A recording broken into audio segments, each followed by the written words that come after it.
शहबाज शरीफ की मुलाकात, मुल्क की मौजूदा सियासी और मुआशी सूरत हाल पर गुफ्तगू। इसहाक डार, एहसान इकबाल, आज़म नज़ीर तारर और सेनेटर सलीम मानीवाला भी मौजूद थे। वज़ीर आज़म ने हालिया दौरा मुत्तहदा अरब अमारात वफाकी बजट से मुतालिक आगाह किया।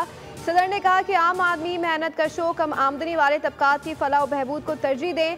पसमानदा तबकात के मसाइल के हल के लिए मौसर इक़दामात की ज़रूरत है।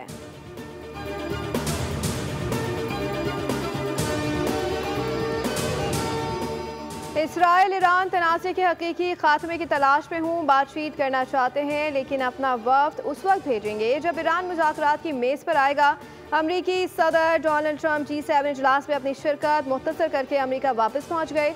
मीडिया से गुफ्तगू में कहा कि जंग बंदी नहीं, जंग से भी बेहतर चाहते हैं। ईरान को वो मुआहदा कबूल कर लेना चाहिए था जो मेज़ पर मौजूद था। मैंने ईरान से किसी भी तरह, किसी भी शक्ल में मुज़ाकरात के लिए रब्ता नहीं किया। अगर ईरान बात करना चाहे तो वो जानते हैं कि मैं कहाँ हूँ। ट्रंप ने आज कौमी सलामती टीम को भी तरफ कर लिया है। माशी के वस्ता की सूरत हाल पर गौर किया जाएगा। इससे कबल सोशल मीडिया पैगाम में ट्रंप ने ईरानी शहरियों को तेहरान खाली करने की वार्निंग दी थी।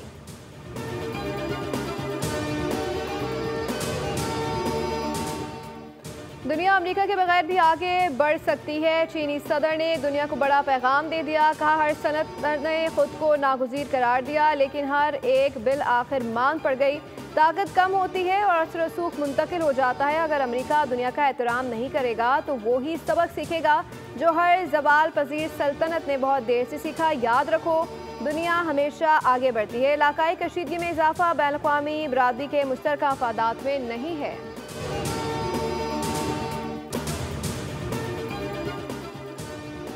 ईरान का इसराइल पर ताज़ा हमला, 20 मिसाइल दाग दिए। ईरानी हमले से तेल अवीव में सायरन बच गए। सिहोनी खौफ के आलम में इधर से उधर भागते नजर आए। अफरा तफरी में 5 अफराद जख्मी। मिसाइल हमले के बाद तेल अवीव के इर्द गिर्द आग और धुआं देखा गया। तेल अवीव और मकबूजा बैतुल मक़दस जोरदार धमाके सुने गए। इमारतों के शीशे टूट गए, कारें तबाह हो गई और बड़ी इमारत मलबे का ढेर बन गई। इस्राएली फौज ने खदशा जाहिर किया है कि ईरान मजीद हमले करेगा। तेल अवीव में मोसाद के हेडक्वार्टर्स पर हमला, इमारत में आग लग गई। इस्राएली फौज ने नुकसान छुपाने के लिए सेंसरशिप सख्त कर दी। जुम्मे से अब तक ईरानी मिसाइल हमलों में 27 इस्राएली हलाक हो चुके हैं। सब्सक्राइब करें और बेल दबाएं ताकि कोई खबर रह न जाए।